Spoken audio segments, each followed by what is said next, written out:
Praise the lord. Praise the lord. Praise the lord. స్తోత్రం చెప్తారా? బిగ్గరగా స్తోత్రం చెప్తారా? మంచిది. ఒక 5 తీర్మానాలు ప్రతి విశ్వాసి చేయాలి, ప్రతి వ్యక్తి చేయాలి. 2024లో మనం అడుగు పెట్టక మునుపు కొన్ని తీర్మానాలతో మనం అడుగు పెట్టాలి. తీర్మానము ఎందుకు అంటే, ఏ తీర్మానమైనా జీవితానికి ఒక గురిని, ఒక లక్ష్యాన్ని నిర్దేశిస్తుంది. తీర్మానం లేని జీవితంలో గురి ఉండదు. కొన్ని తీర్మానాలు చేసుకోవాలి. మీరు అనొచ్చు, నేను ప్రతి సంవత్సరం డిసెంబర్ 31లో కొన్ని తీర్మానాలు తీసుకుంటాను, కానీ ఆ తీర్మానాలలో నేను నిలవబడలేకపోతున్నాను. కాబట్టి తీసుకొని ప్రయోజనం ఏంటి? మీకు ఒక సంగతి చెప్తాను. తీర్మానం తీసుకున్నావన్న సంగతి నీకు మరలా మరలా పరిశుద్ధాత్మ దేవుడు జ్ఞాపకం చేస్తాడు. ఆ తీర్మానంలో నిలవబడ్డానికి నువ్వు దేవుని మీద ఆధారపడితే ఖచ్చితంగా ఆ తీర్మానాలన్నింటినీ కూడా నెరవేర్చగలుగుతాం. Praise the lord. దేవునికి స్తోత్రం కలుగునుగాక. కాబట్టి నీ మీద నమ్మకంతో కాదు, నీ మీద కాన్ఫిడెన్స్తో కాదు, దేవుని మీద నమ్మకంతో, విశ్వాసంతో, నిరీక్షణతో ఇటు తీర్మానాలు నువ్వు చేయాలి. అసలు తీర్మానమే లేని జీవితం ఉండకూడదు. ఖచ్చితంగా మనం నూతన సంవత్సరంలో అడుగు పెడుతూ ఉంటుండగా కొన్ని ప్రత్యేకమైన తీర్మానాలు చేస్తే మన జీవితం ఒక మంచి డైరెక్షన్లో వెళ్ళగలుగుతుంది. దేవునికి స్తోత్రం కలుగునుగాక. దేవుని బిడ్డలారా, నంబర్ 1 మొట్టమొదటి తీర్మానం మనం చేయాల్సింది, I will establish my relationship with Jesus. యేసయ్యతో నా సంబంధాన్ని నేను స్థిరపరచుకుంటాను అనే తీర్మానం ఖచ్చితంగా ప్రతి ఒక్క బిడ్డ చేయాల్సింది. దేవునికి స్తోత్రం కలుగునుగాక. స్వరమెత్తి చెప్పండి, యేసయ్యతో నా సంబంధాన్ని స్థిరపరచుకుంటాను. మరలా చెప్పండి, నా సంబంధాన్ని. This is talking about relationship with God. దేవునితో ఒక వ్యక్తికి ఉండే సంబంధంలో నుంచే ప్రతి దీవెన ప్రవహిస్తుంది.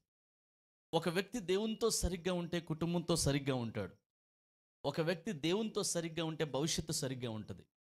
ఒక వ్యక్తి దేవునితో సరిగ్గా ఉంటే సంఘంలో సరిగ్గా ఉంటాడు. ఒక వ్యక్తి దేవునితో సరిగ్గా ఉంటే వ్యక్తిగత జీవితం బాగుంటుంది, కుటుంబ జీవితం బాగుంటుంది, ఆర్థిక జీవితం బాగుంటుంది. అన్ని రంగాలలో ఆ వ్యక్తి చాలా ఆరోగ్యకరంగా, ఆశీర్వాదకరంగా ఉండగలుగుతాడు దేవునితో తన వ్యక్తిగత సంబంధం స్థిరపడితే. నాకు తెలుసు మీలో ప్రతి ఒక్కరు కూడా యేసయ్యకు పరిచయమైన వాళ్ళు, యేసయ్యతో నడుస్తున్న వాళ్ళు. అయితే మీ సంబంధం ఇంకా మెరుగుపడాలి. కాబట్టి ఒక తీర్మానం చేయాలి. 2024 సంవత్సరంలో I will establish my relationship with Jesus.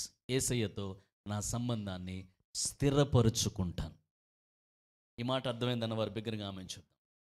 ఇది మొట్టమొదటి తీర్మానం. రెండవ తీర్మానం, I will renew my commitment to my family and to my church. I will renew my commitment to my family and to my church.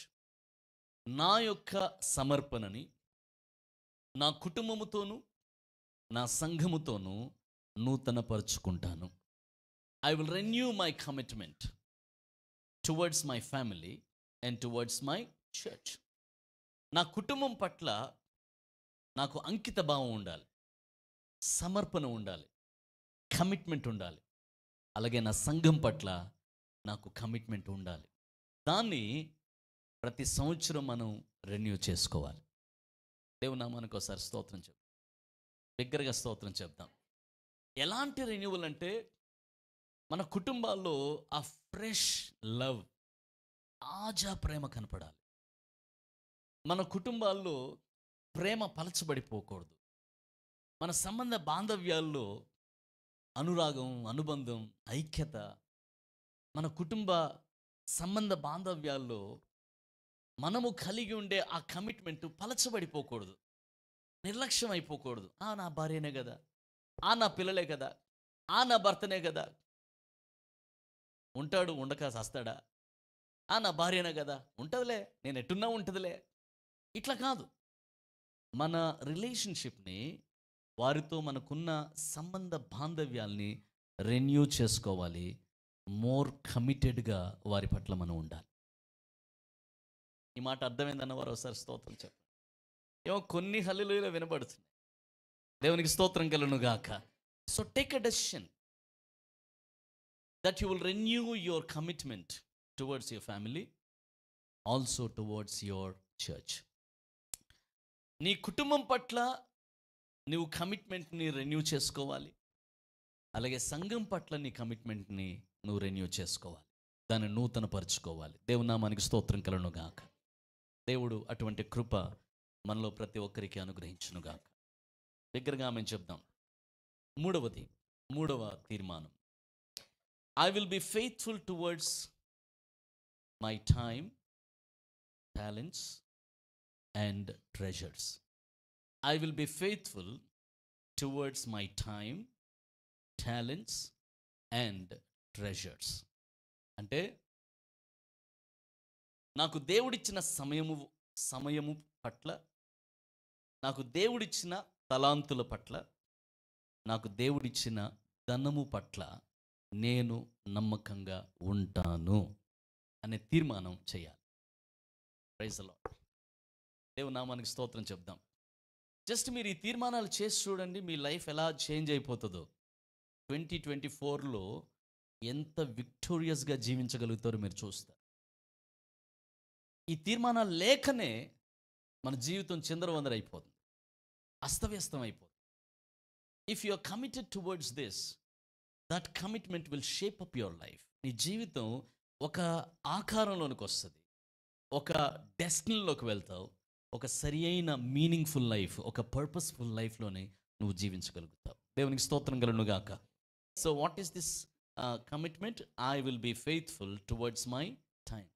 నా సమయము పట్ల, దేవుడు నాకు ఇచ్చిన సమయం పట్ల నేను నమ్మకంగా ఉంటాను. అంటే 2024 సంవత్సరంలో నేను సమయాన్ని వృధా చెయ్యను. ఈ మాట అర్థమైందన్నవారు ఆమె చెప్పాలి. దేవునికి స్తోత్రం చెప్పండి. యవన బిడ్డలారా, మీకు అర్థమైంది అయితే? Praise the Lord. Because time is a commodity. If you do not use it, you will just lose it. You can never save time. Time అన్నది ఎప్పుడు సేవ్ చేయలేం. Praise the Lord. You just have to utilise it. దాన్ని వాడడమే తప్ప, దాన్ని సరి అయిన రీతిలో వాడుకోవడమే తప్ప, వాడుకోకపోతే అలా పాస్ అయిపోతుంది. So time is a most valuable commodity. దేవుడు మనకిచ్చిన చాలా గొప్ప వరము సమయం. ఈ 23వ సంవత్సరంలో ఎంత టైం వేస్ట్ చేసి ఉంటాం. ఒకసారి ఆలోచించుకుందాం, మనం ఒక కమిట్మెంట్ తీసుకుందాం. Praise the Lord. దేవునికి స్తోత్రం కలుగును గాక. బిగ్గరగా స్తోత్రం చెప్పండి, చెప్పండి hallelujah. So I will be faithful towards my time and talents. దేవుడు నాకు ఇచ్చిన తలాంతుల విషయంలో, దేవుడు నాకు ఇచ్చిన ఒక తలాంతైనా 2 తలాంతులైనా నమ్మకంగా నేను ప్రభు కోసం వాటిని వాడతాను. Praise the Lord. వాడతాను. వాటిని తవ్వి భూమిలో దాచిపెట్టను, వాటిని చేతి రుమాల్లో కట్టాను, వాటిని నిరుపయోగం చేయను, వాటిని కొంచెం కిందనో మంచం కిందనో పడేను. దేవుడు నాకు ఇచ్చిన తలాంతు ఒకటైనా పర్వాలే, కానీ ఆ ఒక్క తలాంతుని కూడా నేను నమ్మకంగా దేవుని కోసం వాడతాను. దేవుని నామానికి ఒకసారి ఈ మాట అర్థమైందన్న వారు స్తోత్రం చెప్పండి. ఓకే, ఇంకొకటి ట్రెజర్స్. దేవుడు నాకు ఇచ్చిన ధనమును నేను వృధా చేయకుండా జాగ్రత్తగా వాడుకుంటాను అనే కమిట్మెంట్తో 2024లో అడుగు పెట్టాలి. Praise the Lord. ఒక ఏమైనా వినబడ్డది ఇక్కడి నుంచి? అందరి దగ్గర నుంచి వినబడవచ్చా? దేవునికి స్తోత్రం కలుగును గాక. మేబీ ఇలాంటి కమిట్మెంట్ ఎప్పుడు తీసుకోలేదేమో మీరు. చాలామంది జీవితాల్లో ధనము అనేది నీళ్లు పారినట్టు, నీళ్లు ప్రవహించినట్లే. ఒకసారి టైం తీసుకొని కూర్చొని అసలు దేనికోసం ఖర్చు పెడుతున్నాను, ఏం చేస్తున్నాను, డబ్బు ఎటుపోతుంది, ఎంత సంపాదిస్తున్నాను, సంపాదించిందంతా ఏమవుతుంది, ఒక్కసారి కూర్చొని ఆలోచిస్తే ఎంత ధనాన్ని నువ్వు దుర్వినియోగం చేసి ఉంటావో ఆలోచించుకో. ఒకవేళ కానీ అది నిజమైన సరి అయిన రీతిలో వినియోగించగలిగితే ఈ పాటికి నువ్వు అనేకులకి ఎంతో ఆశీర్వాదకరంగా, ఎంతో దీవెనకరంగా ఉండేవాడివి, ఉండేదానివి. Praise the Lord. స్తోత్రం చెప్పరే. అన్నా నా ఉద్యోగం అన్నా, దేవుడు నాకు ఇచ్చాడన్న డబ్బు నా సంతోషం కోసం నేను వాడుకోవద్దా? నా ఆనందం కోసం, నా విలాసాల కోసం, నా సరదాల కోసం, నా నాకు నాకున్న సంతోషం అన్నది దానికోసం నేను వాడుకోవద్దా? వాడుకో. కానీ దేవుడు నీకు ఇచ్చిన దాన్ని జ్ఞానంగా వాడితే 2024 నీకు ఆశీర్వాదంగా ఉంటుంది. దేవుడు నీకు ఇచ్చిన దాన్ని సరి అయిన రీతిలో వాడకపోతే 2024లో యాక్సిడెంట్ల వెంబడి యాక్సిడెంట్లు జరుగుతాయి ఆర్థికంగా.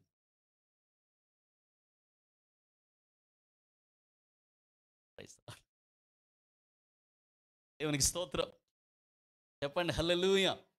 ఓకే, జస్ట్ ఒక మీకు కేవలం శాంపుల్ మాత్రమే. దీని గురించి ఒక ఆదివారం మీకు వాక్యం చెప్తాను, మీకు పరిపూర్ణంగా అర్థమయ్యేటట్టు. దేవునికి స్తోత్రం చెప్పండి ఒకసారి. I'm just giving you an instruction that you will be faithful with every single pie that God has given you. దేవుడు మీకు ఇచ్చిన ప్రతి పైసాలో మీరు నమ్మకంగా ఉంటే అది చాలా చాలా ఆశీర్వాదకరంగా దేవుడు చేస్తాడు. అలాంటి ఆశీర్వాదకరమైన, ఆరోగ్యకరమైన, ప్రమాదాలు లేని ఆర్థిక స్వాతంత్రం మీరు అనుభవించుదురుగాక. చాలా గట్టిగా ఆమెన్లు వినబడ్డాయి. ఇంకొంచెం గట్టిగా చెప్తే ఇంకా బాగుంటుంది. దేవునికి స్తోత్రం కలుగును గాక. I cancel every financial accidents in the name of Jesus. Every financial accident. Praise the Lord. దేవుని నామానికి స్తోత్రం కలుగును గాక. That you will have abundance and freedom, that you will enjoy with whatever God has given you. So ప్రాపర్గా utilise చేయండి, ప్రాపర్గా వాడుకుంటానని ఒక commitment దేవుని ముందు చేయాలి. చేస్తాము అన్నవారు ఒకసారి స్తోత్రం చెప్పండి. నాలుగవది, I will take care of others in every capacity. I will take care of others in every capacity. దేవుడు నాకు ఇచ్చిన సామర్థ్యం కొద్దీ ఇతరులను నేను ఖచ్చితంగా పట్టించుకుంటాను. ఇది కూడా ఒక తీర్మానమేనా? తీర్మానమే. ఇది చాలా ప్రాముఖ్యమైన తీర్మానం. దేవుని నామానికి స్తోత్రం చెప్దాం. ఇతరులు నేను పట్టించుకుంటాను. నాకు దేవుడిచ్చిన సామర్థ్యం కొద్దీ నాకు నేనుగా బ్రతకను. నా జీవితం ఇది అని నాకు నేనుగా బ్రతకను. నేనేం చేస్తానంటే, ఎవరు అవసరతలో ఉన్నా, ఎవరు ఇబ్బందిలో ఉన్నా, ఎవరు కష్టంలో ఉన్నా, ఎవరు ఎలాంటి నష్టాల్లోంచి వెళ్తున్నా, ఏదో ఒక విధంగా నాకున్న సామర్థ్యం బట్టి ఇతరులను నేను పట్టించుకుంటాననే ఒక అద్భుతమైన తీర్మానం చేయాలి. ఇది 2024 కోసం నువ్వు చేయాల్సిన తీర్మానం. నేను చేస్తానన్న వారి బిగ్గరగా ఆమె చెప్పండి. 5వ తీర్మానం, లాస్ట్ ఇది 5వ తీర్మానం. I will focus on building godly relationships. I will focus on building godly relationships. దైవిక సంబంధాలు నిర్మించుకోవడం మీద దృష్టి పెడతాను. Praise the lord. 2023 వరకు ఒంటి పిచ్చికి మాదిరి బతికాను. ఇంటి మీద ఒంటి పిచ్చిక అట్లే బ్రతికాను. సరైన సంబంధాలు ఎవరితోనూ లేవు, ఎవరితోనూ సరైన గాడ్లీ రిలేషన్షిప్స్ లేవు, దైవికమైన సంబంధాలు లేవు. నాకు నేనుగానే బతుకుతా వచ్చాను. ఏడ్చినా నేనే, నవ్వినా నేనే. అలా కాదు. Always understand there is treasure, there is a strength in relationships. దైవికమైన సంబంధాల్లో ఎంపవర్మెంట్ ఉంటుంది. దైవికమైన సంబంధాల్లో నీ జీవితానికి గొప్ప మేలు దాచి ఉంచాడు దేవుడు. నీకు కావలసింది దేవుడు వేరొకరిలో దేవుడు డిపాజిట్ చేసి ఉంచుతాడు. అందుకే దైవిక సంబంధాలు చాలా ప్రాముఖ్యమైనవి. దేవుని నామానికి స్తోత్రం. బిగ్గరగా స్తోత్రం చెప్దాం. దేవునికి స్తోత్రం కలుగును గాక. దేవుడు నీ లోపల ఒక తాళాన్ని, ఒక తాళం కప్పని నీ లోపల పెడితే తాళం ఇంకొకరి చేతికి దేవుడు ఇచ్చి ఉంటాడు. అందుకే దైవిక సంబంధాలు చాలా ప్రాముఖ్యం. దైవిక సంబంధాలు అంటే నిన్ను దేవునిలో పెంచగలిగి, దేవునిలో ప్రోత్సహించగలిగి, దేవునిలో నిన్ను బలపరచగలిగే వారితో నీవు సంబంధాన్ని పెంచుకోవడం, ఆ సంబంధాన్ని ఎస్టాబ్లిష్ చేసుకోవడం చాలా చాలా ప్రాముఖ్యం. ఇది నేను 2024లో చేస్తాను అని ఒక తీర్మానం చేసుకోవాలి. దేవుని నామానికి ఒకసారి బిగ్గరగా స్తోత్రం చెప్తాం. సో ఒక్కసారి రిపీట్ చేస్తున్నాను. Number 1, I will establish my relationship with Jesus. Number 2, I will renew my commitment to my church and my family. Number 3, I will be faithful towards my time, talents and treasures. Number 4, I will take care of others in every capacity. Number 5, I will focus on building godly relationships. ఈ 5 తీర్మానాలు చేసి మన నూతన సంవత్సరంలోకి వెళ్ళాలి. దేవుని నామానికి ఒకసారి బిగ్గరగా స్తోత్రం చెప్తాం.